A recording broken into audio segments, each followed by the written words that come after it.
Okay, સમજો ધ્યાનથી વિદ્યાર્થી મિત્રો, તમે શેર મૂળ કિંમતથી બહાર પાડતા શીખ્યા. શેર બે રીતે બહાર પાડી શકાય, એક મૂળ કિંમતથી અને બીજું પ્રીમિયમથી. તો હવે આપણે બહાર પાડતા શીખીશું શેર પ્રીમિયમથી બહાર પાડવા. એને લગતા જે મહત્વના મુદ્દા છે આપણે સમજવાના પ્રયત્ન કરીએ. જુઓ, વસ્તુતઃ આખી વસ્તુ જે તમે પેલી નમૂનાની 8 આમ નોંધ કરી ને, એની આજુબાજુ જ ભંગશે, એટલે એ જેટલી પાકી એમાં જેટલી કસર એટલી ચેપ્ટરમાં કસર રહેવાની નહીં. અને એ કસર ક્યારે મળશે? જ્યારે તમે જાતે મથશો ત્યારે. બાકી એ થાય એવું નથી. તમારે જાતે જ મથવું પડે, વિચારવું જ પડે, તો તમારા મગજમાં ઘેર બેસે. ઓકે, જે આ વખતે બોલે નથી આવ્યા અને જેને ઓછું ફાવે છે એના માટે લગભગ મોટા ભાગના બધાને આવડ્યું છે, એ સારી બાબત છે.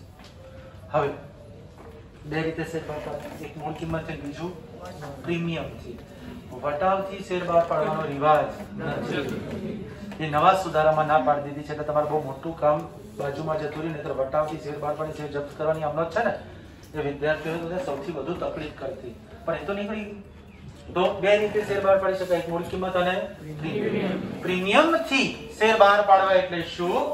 તો દાખલા તરીકે કંપની 10 રૂપિયાનો શેર હોય, 10 રૂપિયાની ફેસ વેલ્યુ હોય, દાર્શનિક કિંમત હોય, મૂળ કિંમત હોય, એટલે સર્ટિફિકેટ ઉપર 10 રૂપિયા છાપેલા છે. પણ કંપની તમને એ શેર 15 રૂપિયા લે. કેટલા રૂપિયા લે? તમને કાગળિયું 10 નું જ આપે, પણ તમારા રૂપિયા કેટલા લેવાના? કાગળિયું તમને કેટલાનું આપશે? 10 નું. એની જગ્યાએ કંપની લે છે કેટલા? 15. તો આપણે કંપની છીએ, 10 નું કાગળિયું આપીને 15 રૂપિયા લઈ લીધા, તો 5 રૂપિયા પ્રીમિયમ આપણા માટે. બોલો નુકસાન કે નફો? તમને કાગળિયું 10 નું જ મળે છે, તમે 15 ભરવા તૈયાર થાવ છો. એવું જરૂરી નથી 15 રૂપિયા. 10 રૂપિયાનો શેર કંપની ધારે તો 1000 રૂપિયા પણ બહાર પાડી, તો તમને કાગળિયું 10 રૂપિયાનું જ આવશે. અને સામે 1000 એટલે 990 રૂપિયા તમે વધારે ભરશો, કંપનીને વધારે મળશે, વધારે મળે છે એ શેર પ્રીમિયમ. તો તમને મગજમાં થાય કે આવું કેવું ભરી દેવાનું? 10 અને 1000, 10 નું કાગળિયું આપીને 1000 ભરવાના. તે ધંધો એ પ્રકારનો હોય. સમજો, સૌથી મહત્વનું વસ્તુ બિઝનેસ છે. દાખલા તરીકે તમે હમણાં બર્ગર કિંગ છે, એનો આઈપીઓ બહાર પડ્યો હતો. તો એ આઈપીઓ ની અંદર એની જે કિંમત હતી એ 60 રૂપિયા હતી, અને 60 રૂપિયામાં તમારે ખરીદવાનું. હવે કાગળિયું 10 રૂપિયાનું હોય કે 1 રૂપિયાનું હોય, એની આમ આપવાના કેટલા? 60. 60 વાળો જયારે ખુલ્યો પહેલા જ દિવસે તો 120. એટલે તમે દાખલા તરીકે 15,000 રૂપિયા રોક્યા તો તમારે કેટલા થઈ ગયા? એક દાડે 30,000, બીજા દાડે 180, 3 ગણો, અને પછી 220, 4 ગણા રૂપિયા થઈ ગયા 4 દાડામાં. સમજ્યા?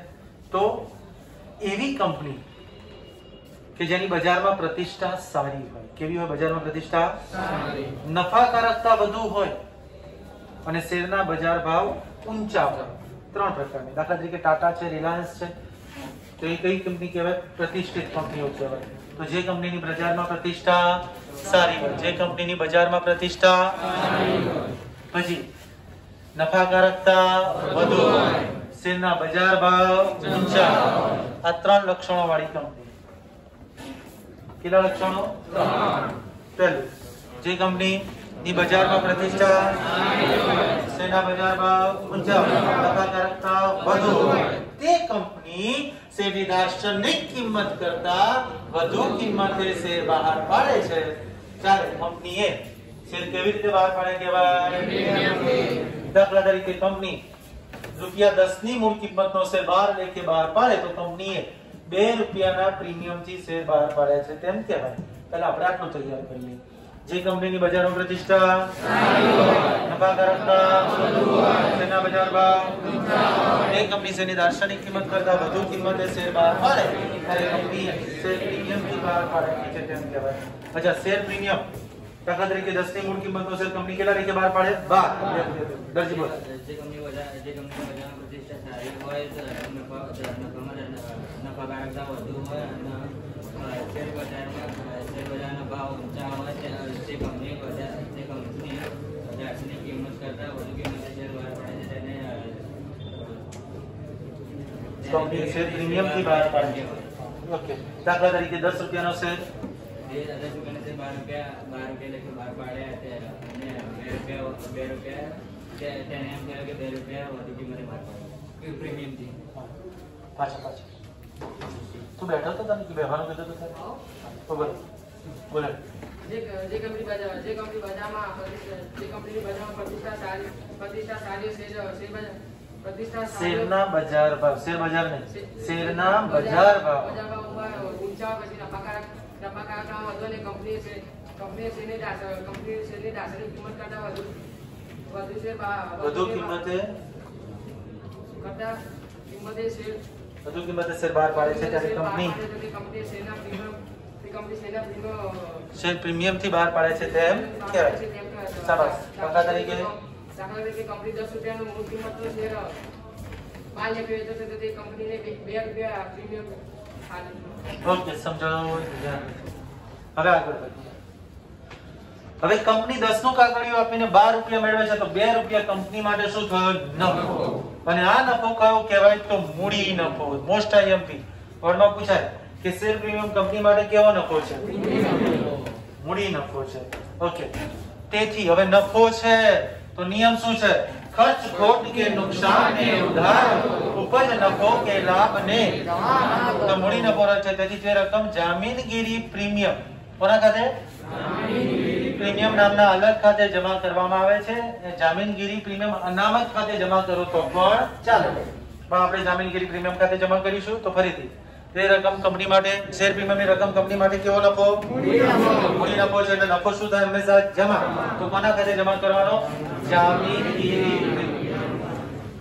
જામીનગીરી પ્રીમિયમ વોટ ઇઝ જામીનગીરી? તો આ શેર બહાર પાડવા, ડિબેન્ચર બહાર પાડવા, પ્રેફરન્સ શેર આવી જામીનગીરીઓ કહેવાય. શું કહેવાય?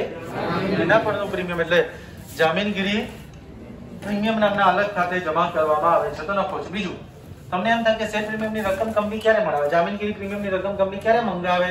તો કંપની દાખલા તરીકે 2 રૂપિયા પ્રીમિયમ હોય તો ધારે તો અરજી વખતે, ધારે તો મંજૂરી વખતે,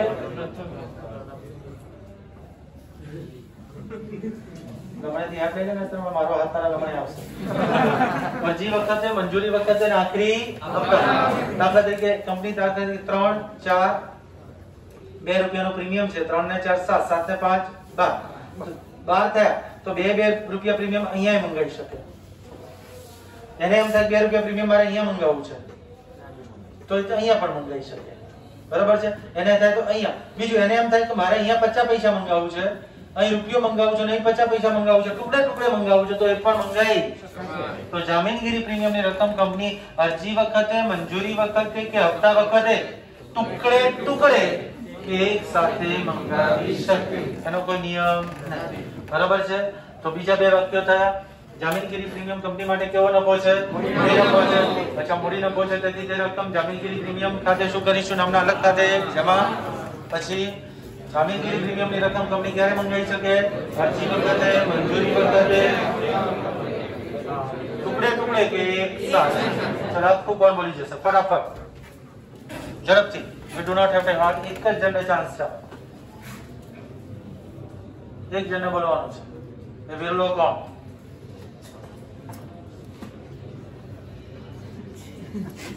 જે કંપનીની બજારમાં પ્રતિષ્ઠા સારી હોય, નફાકારકતા સારી હોય અને શેરના ભાવ ઊંચા હોય તેવી કંપની પ્રીમિયમથી શેર બહાર પાડે છે. દાસની કિંમત કરતા વધારે કિંમતથી શેર બહાર પાડે છે. આ કિંમતને પ્રીમિયમ કહે છે.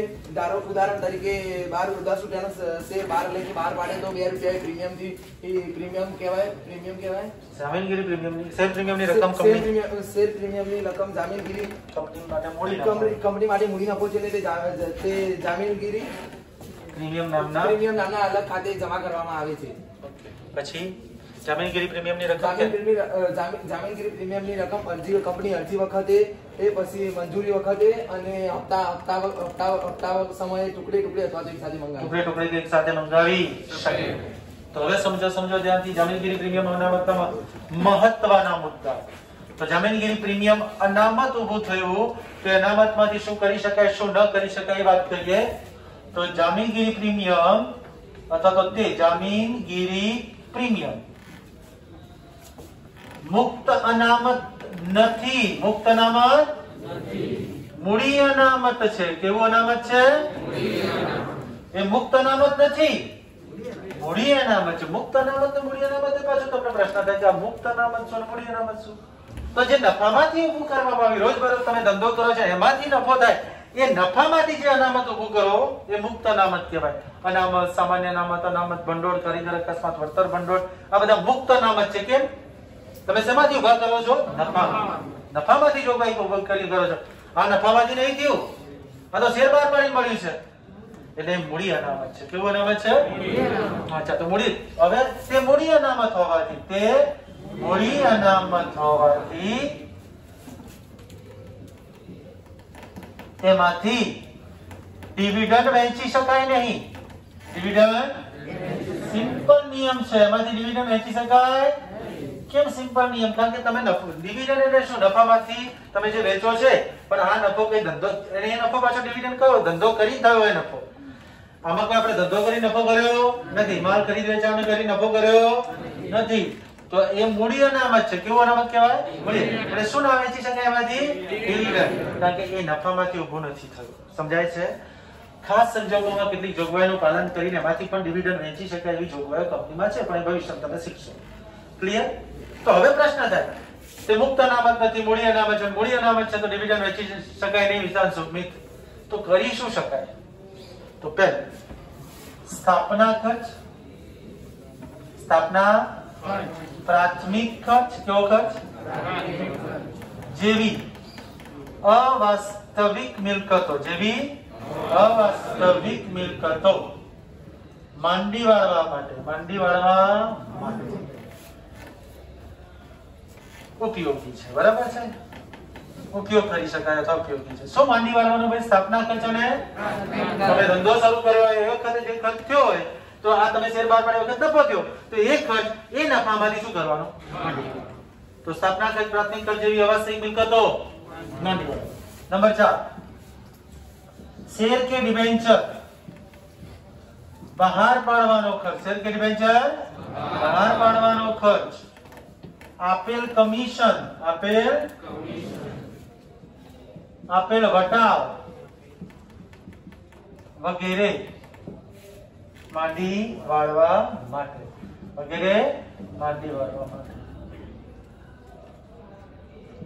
ઉપયોગી છે. જો તમે આ શેર બહાર પાડે તો તમને નફો થયો છે, પણ એની સાથે શેર બહાર પાડવાનો, ડિબેન્ચર બહાર પાડવાનો જે ખર્ચ થયો, દાખલા તરીકે જાહેરાત ખર્ચ, વિજ્ઞાપન, આ બધું થયું, એ ખર્ચ એમાંથી મળે. કોઈને કમિશન આપ્યું હોય તો આપેલ કમિશન, વટાવ આપ્યો હોય કોઈ, બરાબર? ડિબેન્ચર બહાર, તમે શેર બહાર પાડતા પ્રીમિયમ મળે, પણ તમે ડિબેન્ચર વટાવથી બહાર પાડ્યા છે, રેફરન્સ વટાવથી બહાર પાડ્યા છે, તો એ માંડી વાળવા માટે ઉપયોગી છે. તો શેર કે ડિબેન્ચર બહાર પાડવાનો ખર્ચ, આપેલ કમિશન, ડિબેન્ચર વટાવ. અહીંયા શબ્દ હું એવું આપેલ વટાવની જગ્યાએ એક શબ્દ જ વાપરી દઉં. કયો? ડિબેન્ચર વગેરે માંડી વાળવા માટે. તો કેટલા થયા? 4. પહેલા 4 કરીએ, પછી આગળ વધીએ. ચલો, તે મુક્ત અનામત નથી, મૂડી અનામત. અચ્છા, મૂડી અનામત હોવાથી ડિવિડન્ડ વેચી શકાય તો શું કરી શકાય? પ્રાથમિક ખર્ચ જેવી અવાસ્તવિક મિલકતો માંડી વાળવા, શેર કે ડિબેન્ચર બહાર પાડવાનો ખર્ચ, આપેલ કમિશન, ડિબેન્ચર વટાવ વગેરે માંડી વાળવા માટે. શાબાશ. એક જ જણને બોલવાનું છે, બરાબર? તો એ વિરોધ તમારે બનવાનો છે. આપણે તો પેલા જ તકલીફ થઈ જાય. નક્કી કરો તમારે બોલવું છે. બોલો શક્તિ બેટા. મૂડી અનામત છે. મૂડી અનામત વેચી શકાય, ડિવિડન્ડ વેચી શકાય નહીં. સ્થાપના ખર્ચ, પ્રાથમિક ખર્ચ જેવી અવાસ્તવિક મિલકતો વટાવ માંડી વાળવા માટે, જે અવાસ્તવિક મિલકતો માંડી વાળવા માટે ઉપયોગી છે. શેર કે ડિબેન્ચર ખર્ચ, આપેલ કમિશન, ડિબેન્ચર વટાવ જેવું વગેરે માંડી વાળવા માટે. તો આ વસ્તુ જો હજી શેનો ઉપયોગ થાય એ સમજીએ. આગળ વધીએ. નંબર 5, કંપનીને પૂર્ણ ભરપાઈ બોનસ. કંપની કોને બોનસ શેર આપશે? તો ઇક્વિટી શેર હોલ્ડરોને. કોને? કંપની ઇક્વિટી શેર હોલ્ડરોને પૂર્ણ ભરપાઈ. કેવા? પૂર્ણ ભરપાઈ બોનસ શેર આપવા માટે. પૂર્ણ ભરપાઈ બોનસ શેર આપવા માટે. જો એનો ઉપયોગ બોનસ શેર આપવા માટે પણ કરી શકાય. કંપની ઇક્વિટી શેરહોલ્ડરને પૂર્ણ ભરપાઈ બોનસ શેર આપવા માટે તેનો ઉપયોગ કરી શકે. સમજો, ઇક્વિટી શેરહોલ્ડરને શું આપવાનું છે? પૂર્ણ ભરપાઈ બોનસ. બોનસ એટલે મફતમાં શેર આપવાના. એક્ચ્યુઅલી એ મફત ના કહેવાય. તમે શેર હોલ્ડરો પાસેથી પૈસા લીધા, 10 ની જગ્યાએ કેટલા લીધા 15, 5 રૂપિયા એની જોડેથી વધારે લીધા, પાછા બોનસ શેર કરીને એને પાછા આલો તો થયું એનું એના પૈસા એને, એવું જ થયું. આવું થયું તો આરપીએલ નામની જે અનિલ અંબાણી, મુકેશભાઈ અંબાણી અને બીજા કયા, અને આરપીએલ નામની કંપની અત્યારે તેનો ભાવ નીચે જતો રહ્યો, પણ એ વખતે એને 320 કે 400 રૂપિયા બહાર પાડ્યો હતો. પછી થોડા વખત પછી એમાંથી પાછું એને શું આપી દીધું, બોનસ શેર. તો એવું કરી શકે કંપની એમાંથી બોનસ શેર કેવા પણ પૂર્ણ ભરપાઈ, શું આપવા માટે, બોનસ શેર આપવા માટે એનો ઉપયોગ કરી શકાય. ચાલો એના પછી આગળ વધીએ. Redeemable preference share. અચ્છા, રિડીમેબલ પ્રેફરન્સ શેર તમે થિયરી આપણે બહુ ડીપમાં નતા ગયા, આપણે લખાઈ નથી, પણ કોકને યાદ હોય રિડીમેબલ એટલે શું? ટુ રિડીમ, કોઈને યાદ હોય? ઘટાડવું, પરત કરવું. તો જે રિડીમેબલ પ્રેફરન્સ એટલે શું? તો કે જે પ્રેફરન્સ ની રકમ અમુક નિયત સમય બાદ શું કરવાની હોય, પરત કરવાની. રિડીમેબલ ડિબેન્ચર એટલે શું? તો જે ડિબેન્ચરની રકમ અમુક સમય બાદ શું કરવાની હોય, પરત. એ પરત કરો ત્યારે આગળ તમે શીખશો ડિબેન્ચરના હિસાબોમાં કે એની મૂળ કિંમત કરતા વધારે રકમ પરત કરો. પરત કરવાની વાત છે, બહાર પાડવાની નહીં. શું કરવાનું? ત્યારે વધારે રૂપિયા આપો એને પરત પ્રીમિયમ કહેવાય. કયું પ્રીમિયમ? તમારે આપવાના હોય 100 ના ભાવે, પણ તમે 150 ના ભાવે આપી દો છો તો 50 રૂપિયા તમે વધારે આપો છો તો પરત પ્રીમિયમ કહેવાય. તો એ ડિબેન્ચર પરત પ્રીમિયમ નું નુકસાન માંડી વાળવા માટે. તો ક્યારે કેવા પેલા એની પેલા નામ લખવાનું, કેવા? રિડીમેબલ પ્રેફરન્સ શેર અથવા રિડીમેબલ ડિબેન્ચર ની રકમ પરત કરતી વખતે પરત પ્રીમિયમની રકમ, પરત પ્રીમિયમની રકમ ચૂકવવા માટે ઉપયોગી છે. તો રિડીમેબલ પ્રેફરન્સ શેર અને રિડીમેબલ ડિબેન્ચર ની રકમ શું કરવાની હોય, પરત કરતી વખતે. કયું પ્રીમિયમ? આનો આખો શબ્દ છે પરત પ્રીમિયમ. પ્રીમિયમ એકલો શબ્દ નથી, કેવો છે? પરત પ્રીમિયમ. તો એ પરત પ્રીમિયમ આ નફો થયો છે બહાર પાડતી વખતે, પેલા પરત કરતી વખતે વધારે આપવાના છે તો નુકસાન છે, તો એ નુકસાન આ નફામાંથી માંડી વાળા. પછી 7, કંપનીને પોતાના શેર પાછા ખરીદવા માટે, પોતાના શેર પાછા ખરીદવા માટે પણ તમે આ અનામતનો ઉપયોગ કરી શકો. ખરીદવા માટે છેલ્લે આ ક્યાં બતાવાય છે? તો આ બતાવાય છે કે પાકા સર્વે. છેલ્લે બધી બાકીઓ અનામત ને બધી બાકી ક્યાં છે? પાકા. તો જામીનગીરી પ્રીમિયમ, જામીનગીરી પ્રીમિયમ પાકા સરવૈયામાં, પાકા ઇક્વિટી અને જવાબદારી વાળું, ઇક્વિટી અને જવાબદારી બાજુ અનામત અને વધારાના શીર્ષક હેઠળ, અનામત અને વધારાના શીર્ષક હેઠળ બતાવે. કેમ ઇક્વિટી અને જવાબદારી બાજુ એ તમને સમજાય. કેમ ઇક્વિટી અને જવાબદારી બાજુ? તો જામીનગીરી પ્રીમિયમ નામના અલગ ખાતે તમે રકમ શું કરી છે? જમા. શું કરવામાં આવી? જે કરો જમા કર્યું એટલે એની બાકી થઈ ગઈ જમા. જમા બાકી પાકા સર્વેમાં ક્યાં આવે? ઇક્વિટી અને અહીંયા પાકું સર્વે કંપનીના સંદર્ભમાં છે તો પાકા સર્વેમાં અહીંયા ઇક્વિટી અને જવાબદારી બાજુ હોય. બીજી મિલકતો, મૂડી દેવા મિલકત ને મૂડીને શું કહેવાય? ઇક્વિટી. કંપનીના સાચા માલિકો ઇક્વિટી શેર હોલ્ડરો છે ને, તો ઇક્વિટી અને જવાબદારી. અને આ બાજુ બીજી બાજુ કઈ બાજુ કહેવાય? મિલકતો. ઇક્વિટી અને જવાબદારી. તો આ જમા બાકી છે એટલે ક્યાં બતાવાય? ઇક્વિટી અને જવાબદારી બાજુ. કયા શીર્ષક હેઠળ? અનામત અને વધારાના શીર્ષક હેઠળ. તો 8 મુદ્દા થયા.